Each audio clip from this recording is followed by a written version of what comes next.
Welcome to the Jill on Money Show. It's Thursday, October 5th. Hello from Rome. Okay, I'm not in Rome, but I may have to redo the top of this show if things are a little bit sketchy here in the United States, but we'll see. We're pre-recording this, so hopefully we won't have to make big changes. Hopeful I don't have to. I really am. So let's go with that. Hopeful. I'd like to hear a new intro after a few glasses of wine. I'm on a pasta high and a couple of glasses of wine later. Well, maybe I'll do it. I'm going to bring my microphone. It's not going to be my good microphone, but it'll be something. So I will make sure that I can do that. Okay. So if you have a financial question, give us a holler. Go to jillonmoney.com, click the contact us button. Let us know if you'd be willing to come on the air. While you're on the website, don't forget, lots of content for free there. There's the blog, there's the weekly newsletter, there's resources, there's all sorts of fun stuff. And if you've got a few bucks to spend, subscribe to the Jill on Money live service. That's where you have access to quarterly live webinars and lots of cool bonus content like video interviews with really interesting people, authors, people who have something to say. I always love the Chris Gillibo ones. Those are fun. So if you got side hustle questions, anything, just go check it out. See all the things that you're missing that you could get for $35 a year. That's it. Okay. Enough of that. Let's talk to our listener, Susan, who's on the line from Washington State. Hello, Susan. Tell us what's going on. What can we do for you? Well, I'm 62, still working, and so I met with a second financial advisor. I don't think my first financial advisor is really all that great. I think he does the minimum. But in meeting with the second one, they offered up a plan where I could take the money that I have and then also look at getting a life insurance policy with a long-term care rider and then also taking half of my IRA and moving it to an annuity. And so I know annuities have always gotten a bad rap in the past, but maybe things have changed. And so I just want somebody's opinion, AKA yours.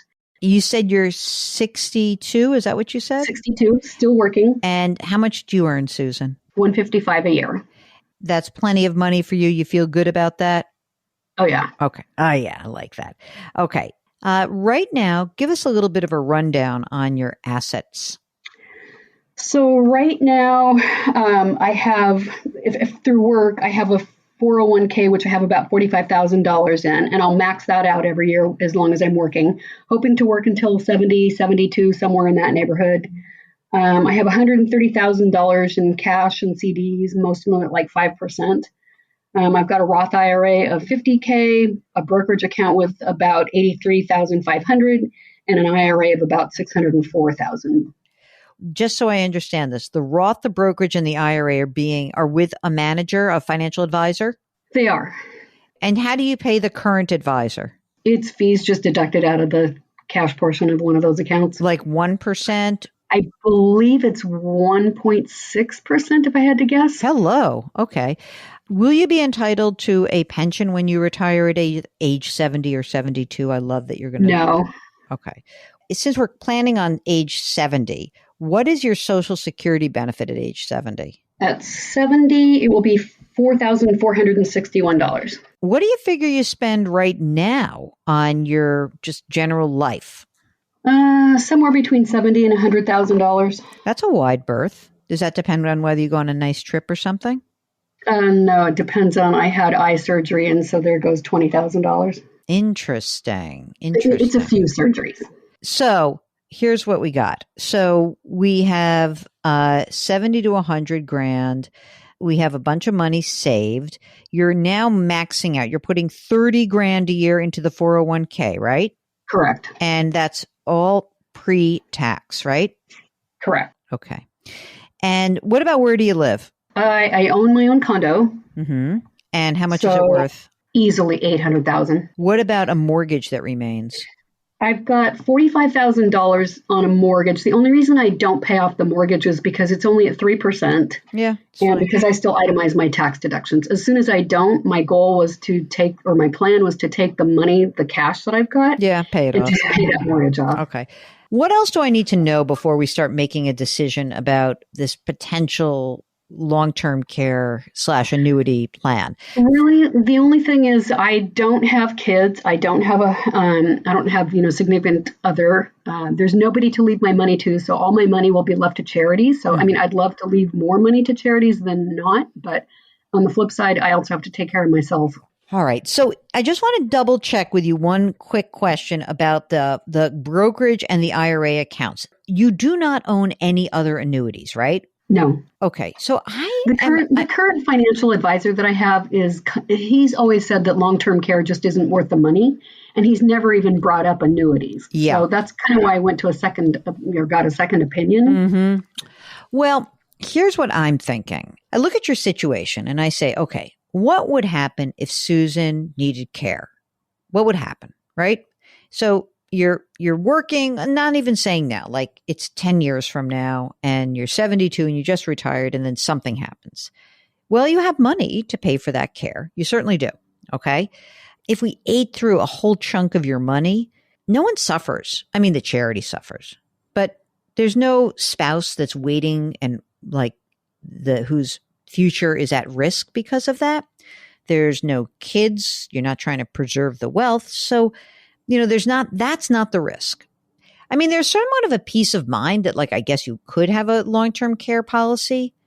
I just think having the flexibility of having these assets outside of a life insurance structure gives you a lot more flexibility. And if something were to happen, you can use it. And, frankly, if, let's say, God forbid, you had to sell your condo, the $800,000 from that, or $750,000 from that condo, and that's what you spent on your care, and everything else went to charity. I mean, like you said, I have to go into a facility for 4 years, and I've spent, $200,000 a year for 4 years. It's not the worst thing in the world. So I kind of am in the camp of your current advisor, who I'm not actually sure you even need, just to be clear. I think that I would be somewhat hesitant to buy insurance products based on the facts that you've just told me. I just don't see it. You certainly don't need life insurance. The long-term care you can self-insure. If you feel like kind of freaked out, you should ask your current advisor and say, I know this sounds nutty, but if I just wanted to buy some coverage that would give me like, I don't know, $5,000 a month in terms of long-term care coverage for 5 years, what would it cost me? I would just find that out. And then I want to back into one other question, which is, are we sure you need the current advisor? Probably not. To be perfectly honest, I'm the one that tends to lead those questions. I mean, they run the models, but even at that, there's a whole lot of guesswork into the factors that go into those models. Yeah. And that's why it sounds like you're pretty on top of this. I'm almost inclined to think that you're a do-it-yourselfer, Susan. You sound like it. I don't know what you do for a living, but it sounds like you're pretty comfortable with the numbers. What if, there's two ways to look at this. It was like, if I were to save if I saved my 1.6% a year, which is, it is probably about what the going rate is. You know what I mean? I don't want to say you're getting ripped off, but you got $725,000. Could you use $11,600 just to beef up your savings and self-insure? I think yes. That's kind of where I'm going with this. Like, oh, you know what? Instead of buying long-term care insurance, I think I'll capture this $11,000 a year that I'm paying in fees, add it to my cash account, and make sure if anything happens to me, I still have cash. And I got more money that's going to work for me and providing that safety net. Now, the last thing I'm going to ask you is, do you have your estate documents done? Because you say single, no kids. It makes me think, do you have someone who's going to help you with this stuff? Like, what happens if you needed somebody? Do you have those documents? I do have, I have, all of those are done. And my sister has agreed to be the executor of my estate. Oh, bless her heart. But she has plenty of money and she's like, I don't want any of your money. Leave it to charity. Oh my God. I love her. I love her. Great. Susan, I don't think you need long-term care. I don't think you need an annuity. I do think you should probably consider pretty seriously whether you should be managing your own money. You can buy exchange traded funds and stock index funds, 4 or 5 of them at most in that IRA account. You will happily roll over your 401k into that account later. And, the only thing you have to really think about in the future is you're going to have like a little bit of an interesting choice, because you're probably going to need some money that comes out of retirement funds, right? You're just going to need some extra cash. So the real question is whether you should maybe even not put that much more money into your retirement account between 62 and 70. You could put some money in, but then you should be beefing up the brokerage account. You really should be. We'll want you to pull money out of retirement assets. So let's say you retire at 70. You'll have 5 years before you have minimum required distributions. You'll want to pull the money you need from the 401k, but it would be okay even in advance of that to beef up the brokerage account some. It really would. Should I consider maybe splitting, doing less and then putting more in the brokerage account, but maybe going the Roth? I don't even think you need the Roth. I think it's really just brokerage account money more than anything else. I think that would be a great idea for you. I really do. Okay. All right. Now, Susan, do you feel comfortable? You think you can do this? I do. We're here for you if you need us. We really are. I appreciate the help. I appreciate the second opinions, and we're happy to provide it. So it's enough money to care about, but it's not enough money to change the world. Okay. Let's not go crazy. It's a ton of money. And it's always important to care about your money.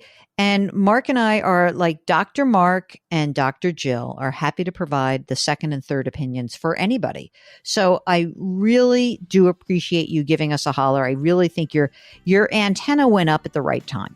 I wish you the best of luck, and we thank you for giving us a holler. If you, like Susan, want a second and third opinion on things going on in your life, or maybe someone's pitched you a big product and you really want to try to focus on that, that's okay. All you need to do is go to our website, jillonmoney.com, click the Contact Us button, let us know if you would be willing to come on the air.